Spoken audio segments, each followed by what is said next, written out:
नरेंद्र भाई मोदी जी ने कैसे अमेरिका को दे दिया है। बड़े बड़े शूरमा खेत रह गए, कुछ नहीं बोल रहे हैं प्रधानमंत्री, चुप्पी साधे हुए हैं। अपोजिशन कह रहे हैं कि मौन क्यों है, चुप क्यों है, चुप क्यों है। सवाल पूछ रहे हैं, पूछते रहिए आप सवाल। डोनाल्ड ट्रंप मोदी की चुप्पी से परेशान है, क्योंकि डोनाल्ड ट्रंप को मालूम है कि ये मोदी बहुत हार्ड बार्गेनर है। वो चुप क्यों है? कोई प्रतिक्रिया क्यों नहीं दे रहा है? कहीं कुछ नहीं बोल रहा है। और अगर बोल रहा है तो सिर्फ इतना ही बोल रहा है कि हम अपने भारत के हितों से कोई समझौता नहीं कर सकते। तो आखिर ये चुप्पी है क्यों?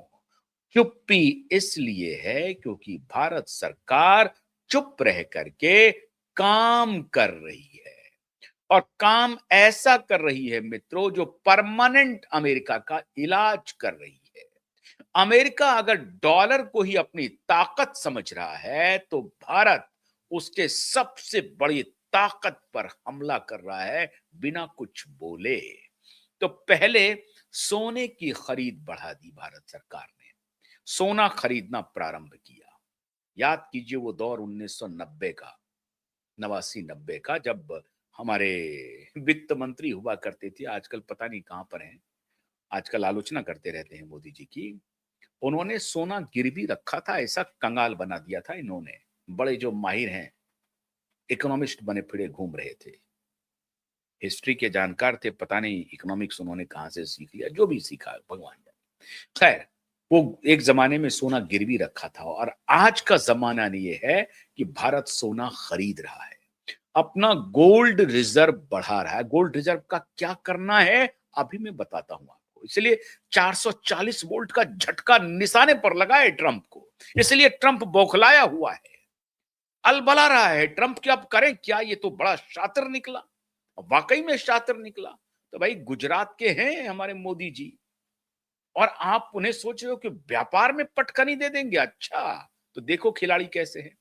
तो सोना खरीदना शुरू किया, और उसके बाद ब्रिक्स का अपना करेंसी काम शुरू हो गया था। मैंने कल भी कहा था आपको कि जो स्विफ्ट जो सिस्टम है, मतलब किसी भी देश को दूसरे देश के साथ अगर व्यापार करना है, तो डॉलर में व्यापार करना है, उसके लिए उन्होंने मजबूर बना दिया था, और डॉलर में करना है। और उस डॉलर का जो ट्रांजिशन है, जो ट्रांजैक्शन है, उस ट्रांजैक्शन के 4 से मिलियंस ऑफ डॉलर कमाता है अमेरिका।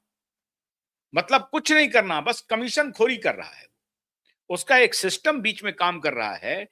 ए ने बी को बेचा, और बी ने ए को बेचा। तो ए ने जब बी को बेचा, तो भाया सी गया, और सी बी को दे रहा है पैसा वाया सी।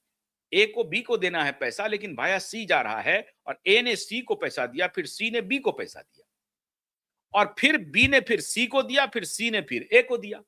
अब इस तरह से बायलेटरल ट्रेड चल रहा है, और दोनों ए और बी दोनों मिलकर के कमीशन दे रहा है सी को। और सी कौन है? तो अमेरिका।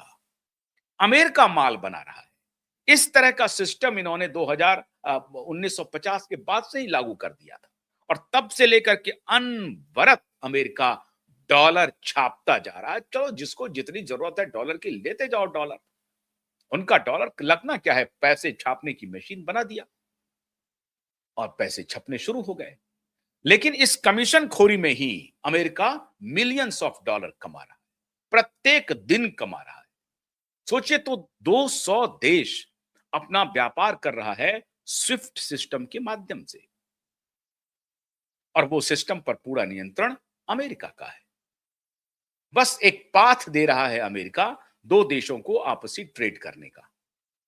अगर सऊदी अरबिया से तेल लेना है, तो उसको डॉलर में पे करना है, और वो डॉलर सी के माध्यम से जाएगा बी को। आप समझ गए ना? और फिर बी जब कुछ भी ट्रेड करेगा वापस, तो फिर सी के माध्यम से ए के पास आना पड़ेगा। तो इसलिए डॉलर की हेजिमनी बरकरार रखी हुई है। अब डॉलर का वैल्यूएशन होता किससे है? सोना से। सिर्फ डॉलर का नहीं, दुनिया की जितनी करेंसी है, उसका वैल्यूएशन के लिए अगर एक स्थिरांक, जिसको आप कहते हैं न्यूट्रल जो आयाम होता है, वो जो होता है, दैट इज गोल्ड। उसको पूरी दुनिया के देश मानते हैं। अगर हमको फ्रांस से कोई फ्रांस के पैसे को या रसिया के रूबल को और अपने रुपए के बीच का वैल्यूएशन तय करना हो तो उसमें गोल्ड एक मानक के रूप में आएगा कि भाई ये हमारी शक्ति है, इतना हमारा वैल्यूएशन हो सकता है और वो फिर वैल्यूएशन निकाल करके आपस में आदान प्रदान कर सकते हैं। गोल्ड एक मानक के रूप में काम करता है।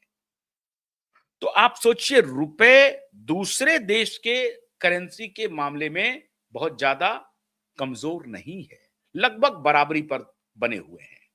मतलब 1 रुपए बराबर इतना पाउंड बराबर 1 रुपए, इतना रूबल बराबर 1 रुपए, इतना 1 रुपए बराबर इतना रुपए, उसी तरीके से इतना यूरो बराबर इतना रुपए बराबर इतना यूरो, ये बना हुआ है। खाली डॉलर के मामले में हम कमजोर होते जा रहे हैं और वो भी बहुत स्ट्रैटेजिकली ये काम हुआ है। इस बार उल्टा दांव चल दिया इन्होंने कि कमजोर करते जाओ, डिवैल्यू करते जाओ। हमारा कमजोर होता है डिवैल्यूएशन, पहले इकोनॉमी में और इसको बूस्ट देने के लिए डिवैल्यूएशन लाया जाता था, लेकिन इस बार मनमोहन सिंह की तरह डिवैल्यूएशन भी नहीं किया जा रहा है। आराम से रुपए को कमजोर होने दिया जा रहा है। होने दो, होने दो। हम पहले डॉलर ले आए और फिर डॉलर रिजर्व से हम सोना, वो डॉलर रिलीज करना शुरू किया और सोना खरीदना शुरू कर दिया। सोना का गोल्ड रिजर्व तैयार कर लिया। गोल्ड रिजर्व तैयार क्यों किया? इसलिए कि अब डॉलर पर अगर हमारी डिपेंडेंसी घटेगी